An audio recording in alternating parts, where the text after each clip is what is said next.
Good morning, good evening, good afternoon, and remember, context is everything media network. Reading a textbook. Nope, just a book. Healing the Child Within from 1984. Here we are, Chapter 13, Part 2. Letting go, turning over, and forgiving process. Many people go into the 12-step or other program of recovery from alcoholism, chemical dependence, codependence, overeating, neurosis, or other form of suffering, and after attending the program regularly and even working it for 2 or more years, are still not happy. Often when someone brings up family issues or anger or confusion in standard 12-step meetings, the group will avoid it, or someone will say, why don't you just turn it over? As if it were easy to get free of our confusion and suffering immediately. Turn it over generally means to turn our upset or resentment over to a higher power. So why don't you turn it over? Why don't you turn it over to the Lord, is what they're suggesting.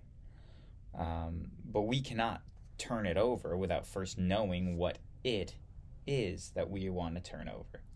When we then need to know it more deeply, i.e., by beginning to experience our conflicts, feelings, and frustrations. We experience not intellectually, but deeply in our heart, guts, and bones, the core or fiber of our being. We can facilitate our experiencing by risking, talking and telling our story with safe others. The deeper our wound or trauma, whether it be past or present, the more often we will likely have to tell our story and grieve over it, not getting what we wanted. This may take weeks, months, or at times even years of talking about and expressing our feelings around our wounds. Only after we have so identified and experienced our pain to a completion,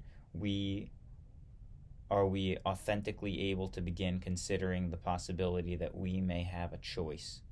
The choice is to continue suffering or to stop suffering over whatever we have discovered is of concern for us. Whatever has upset us. If we choose to stop suffering and feel authentically ready to do so, we can then let go of it. It is usually only at that point that we are able to turn it over to a higher power and really be free of it.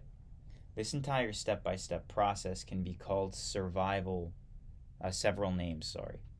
This entire step-by-step process can be called several names, including the forgiveness process, the detachment process, turning it over, decathexis, or simply letting go. We can summarize this process as follows. 1. Become aware of our upset or concern. 2. Experience it, including telling our story about it. 3. Consider the possibility that we may have a choice to stop suffering over it. And then 4. Let go of it. In healing our inner child, we work through this process of identifying or becoming aware, experience, and then letting go. Since most of us have suffered a large number of ungrieved losses in our lives, working through them may take a long time. This is a test of patience. In jest, some have referred to the prayer for patience. God, Allah, etc. Please give me patience and give it to me now. The irony is, give me patience and give it to me now. It's not a patient statement. It's impatient to ask and request it now.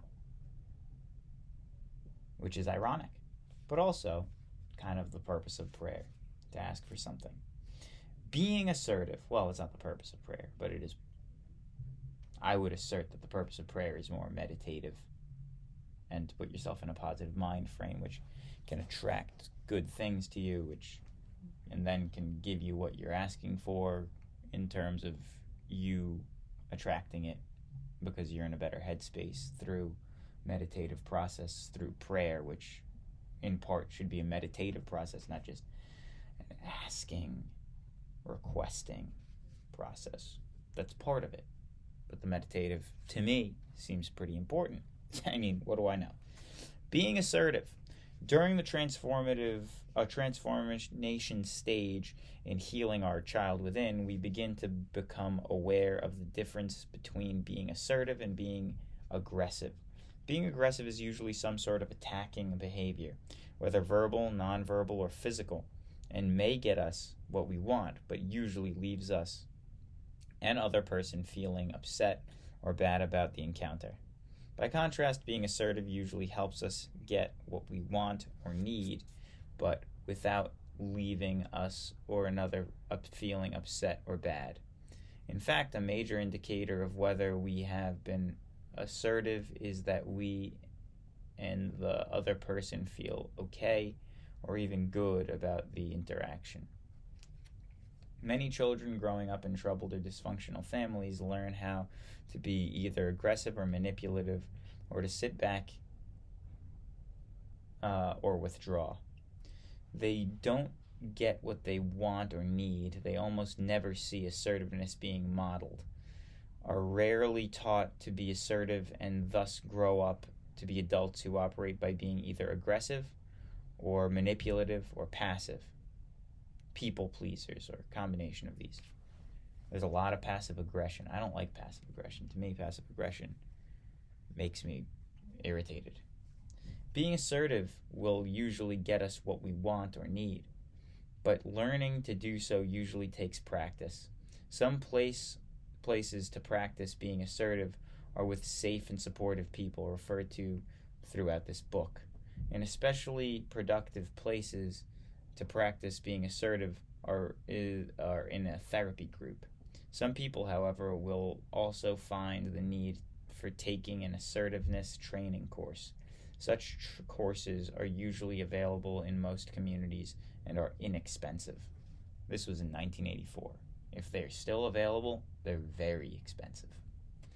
Bob was 30 years old, a 30-year-old accountant who joined a therapy group for adult children of troubled families.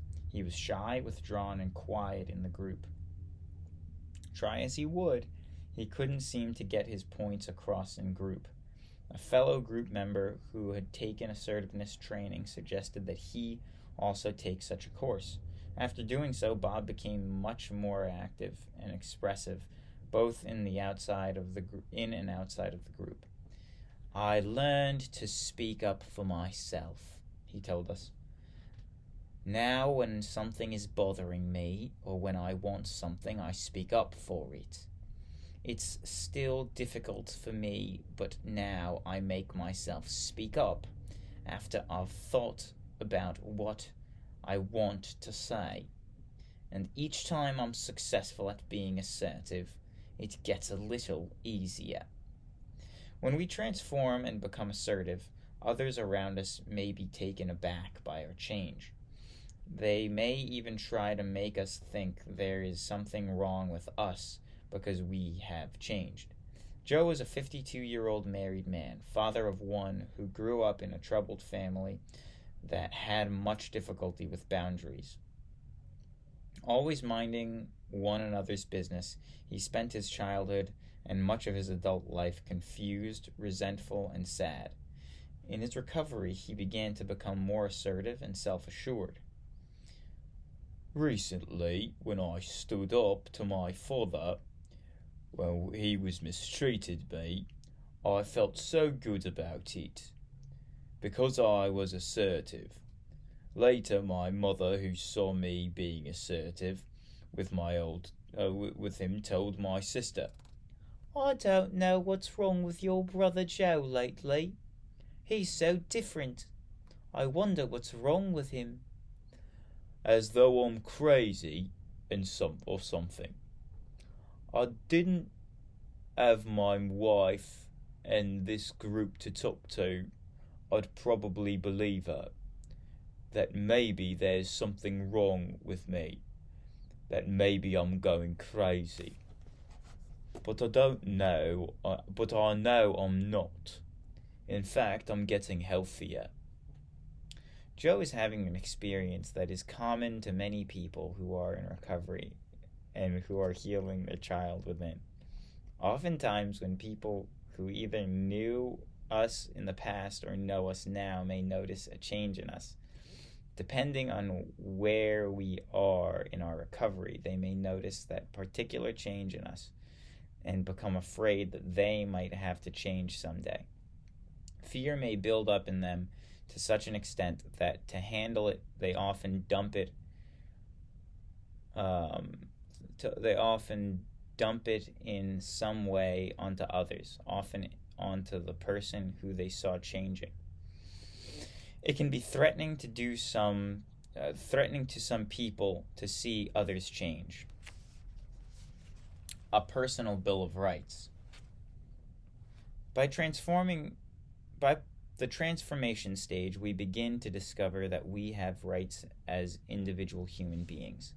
As children and even as adults, we may have been treated by others as though we had few or no rights. We may have ourselves come to believe that we have no rights, and we may be living our lives now as though we have none. As we recover and heal our child within, we can put together our personal Bill of Rights. As part of the therapy group that I facilitated, I asked the group members to consider what rights they have and to write them out and share them with the group. The following is a compilation of rights that several group members have created. Personal Bill of Rights. Number 1, I have numerous choices in my life beyond mere survival. 2, I have the right to discover and know my child within. 3, I have the right to grieve over what I didn't get that I needed, I have the right to grieve over what I didn't get that I needed, or what I got that I didn't need or want. I have a right to follow my own value and standards. 5, I have the right to recognize and accept my own value system as appropriate. Oh, this is long. 6, I have a right to say no to anything when I feel I am not ready, it is unsafe, or it violates my values. 7, I have the right to dignity and respect. I think that should be number 1. 8, I have the right to make decisions. Number 9, I have the right to determine and honor my own priorities. 10, I have the right to have my needs and wants respected by others. 11, I have the right to terminate conversations with people who make me feel put down and humiliated. Number 12, I have the right not to be responsible for others' behavior, actions, feelings, or problems. 13, I have a right to make mistakes and not have to be perfect. 14, I have a right to expect honesty from others. 15, I have a right to all of my feelings. 16, I have a right to be angry at someone I love. 17, I have a right to be uniquely me without feeling I'm not good enough. 18, I have a right to feel scared and to say, I'm afraid. 19, I have the right to experience and then let go of fear, guilt, and shame. 20, I have a right to make decisions based on my feelings, my judgment, or other reasons that I chose. I have a right, 22, I have a right to change my mind at any time. 22, I have the right to be happy. 23, I have a right to stability, i.e., roots and stable, healthy relationships of my choice. 14, I have the right to my own personal space and time needs. 25, there is no need to smile when I cry. 26, it is okay to be relaxed, playful, and frivolous. 27, I have the right to be flexible and comfortable with doing so. 28, I have the right to change and grow. 29. I have the right to be open to improve communication skills so that I may be understood.